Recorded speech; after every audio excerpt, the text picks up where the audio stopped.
অক্ষয় তৃতীয়া 2024।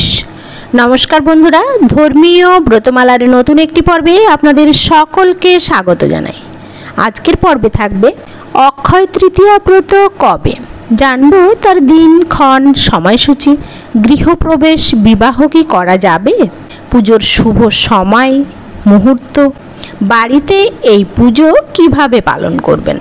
তাহলে আসুন আমরা এক এক করে সকল কিছু জানব। বৈশাখ মাসের শুক্লপক্ষের তৃতীয়া তিথিতে পালিত হয় এই অক্ষয় তৃতীয়া। হিন্দু ধর্ম অনুসারে এই দিনটি অত্যন্ত শুভ এবং মাহাত্ম্যপূর্ণ। তাহলে জানব কবে পালিত হবে এই অক্ষয় তৃতীয়া। এবছরের অক্ষয় তৃতীয়া পড়েছে 10ই মে 2024 শুক্রবার। 10ই মে 2024 ভোর 4:17 শুরু হবে বৈশাখ মাসের শুক্লপক্ষের তৃতীয়া তিথি। তৃতীয়া তিথি চলবে 11ই মে 2024 শনিবার রাত 2:50 পর্যন্ত। অক্ষয় তৃতীয়ার শুভ সময় থাকবে 10ই মে সকাল 5:49 থেকে রাত 12:23 পর্যন্ত। প্রচলিত বিশ্বাস অনুসারে অক্ষয় তৃতীয়ায় যে কাজে হাত দেওয়া হয় তাতেই সফলতা লাভ করা যায়। অক্ষয় তৃতীয়ার শুভ মুহূর্ত এবং পুজোর শুভ সময় কখন? বাংলাদেশের সময় অনুসারে 10ই মে ভোর 5:19 থেকে 11:55 পর্যন্ত। পশ্চিমবঙ্গের সময় অনুযায়ী 10ই মে ভোর 4:59 থেকে 11:33 পর্যন্ত। এই অক্ষয় তৃতীয়ার দিনে মা লক্ষ্মীর আরাধনা করা হয়। এই দিনে লক্ষ্মীর পূজা করলে তার আশীর্বাদ লাভ করা যায় এবং মা লক্ষ্মীর কৃপায় সংসারে সুখ, শান্তি, সমৃদ্ধি বৃদ্ধি পায়। অক্ষয় তৃতীয়া বাড়িতে কিভাবে পালন করতে হবে?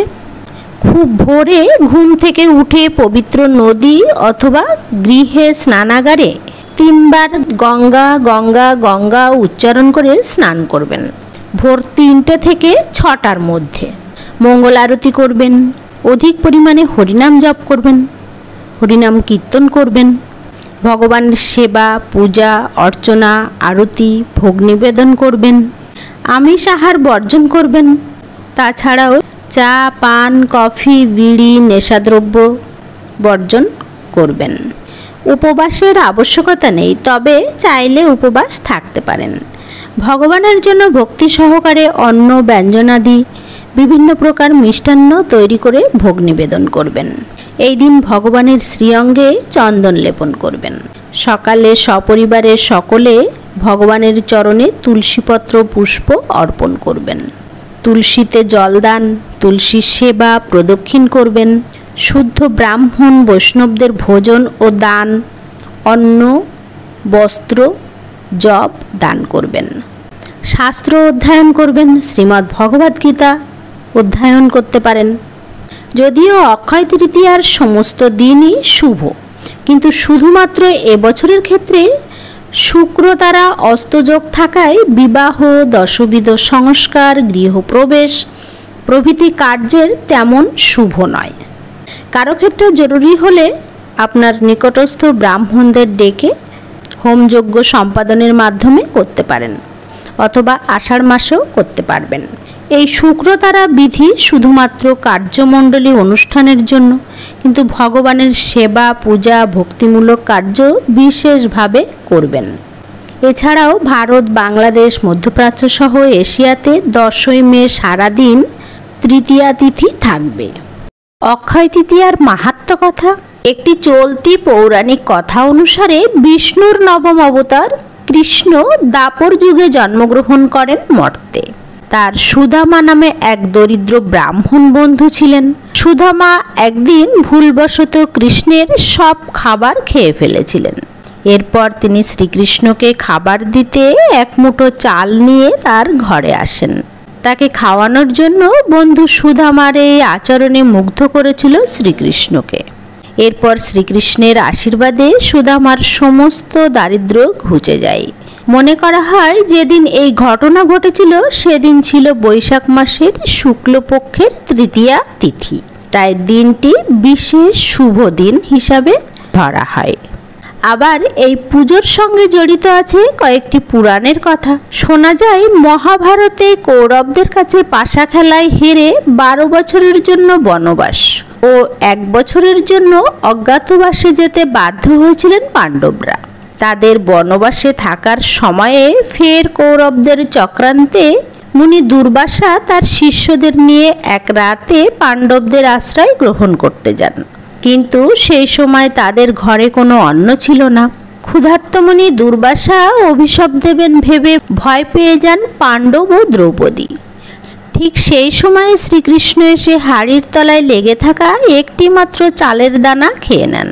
আর অবাক করা বিষয়, তাতেই পেট ভরে যায় দুর্বাসা মুনি ও তার শিষ্যদের। দুর্বাসার অভিশাপ থেকে এই অক্ষয় তৃতীয়ার দিনই পাণ্ডবদের রক্ষা করেছিলেন শ্রীকৃষ্ণ। তাই এই দিনটিকে শুভ বলে মনে করা হয়। এছাড়াও শোনা যায় অক্ষয় তৃতীয়ার দিনে পরশুরাম জন্মগ্রহণ করেছিলেন, সেজন্য এই দিনটি অত্যন্ত শুভ। অক্ষয় তৃতীয়ার দিন ব্যবসায়ীরা লক্ষ্মী গণেশ পূজার আয়োজন করেন। অনেকে দোকানে এই দিন হালখাতাও শুরু করেন। শুধু দোকানে নয়, অনেক বাড়িতেও লক্ষ্মী এবং গণেশের পুজো করা হয়। অনেকে আবার বিশ্বাস করেন এই দিন সোনা রূপা কিনলে পরিবারের সুখ সমৃদ্ধি ঘটে। আবার অনেকের ধারণা এই দিনে যদি কোনো কিছু দান করা হয় তার দ্বিগুণ ফল ফেরত আসে। এই শুভ ফলাফলের প্রভাব কখনো শেষ হয় না। এই দিনে জপ, তপস্যা, দান সর্বোত্তম ফল পাওয়া যায়। অক্ষয় তৃতীয়ার আরেকটি পৌরাণিক কাহিনী হচ্ছে, প্রাচীনকালে এক দরিদ্র বৈশ্য বাস করতেন। দেবদেবতার প্রতি তার অগাধ বিশ্বাস ছিল। তিনি তার দারিদ্র্যের জন্য খুব কষ্ট পেতেন। একদিন তাকে বলা হয় অক্ষয় তৃতীয়ার উপবাস পালনের কথা। এই দিনে তিনি গঙ্গায় স্নান করেন, দেবদেবীর পুজো করেন এবং দান করেন। মনে করা হয় ওই বৈশ্যই পরবর্তী জীবনে রাজা হয়েছিলেন। অক্ষয় তৃতীয়ার দিনে পুজো ও দানের প্রভাবে তিনি অত্যন্ত ধনী ও বিখ্যাত হয়েছিলেন। এই দিনে পুজো করলে লক্ষ্মী গণেশ এর আশীর্বাদ পাওয়া যায় এবং সুখ সমৃদ্ধি বৈভব থাকে আজীবন। তাহলে আজকের মতো এই পর্যন্তই। কথা হবে পরবর্তী একটি পর্বে নতুন কোনো আলোচনা নিয়ে। সবাই ভালো থাকুন, সুস্থ থাকুন, সুন্দর থাকুন। শুভকামনায় নমস্কার।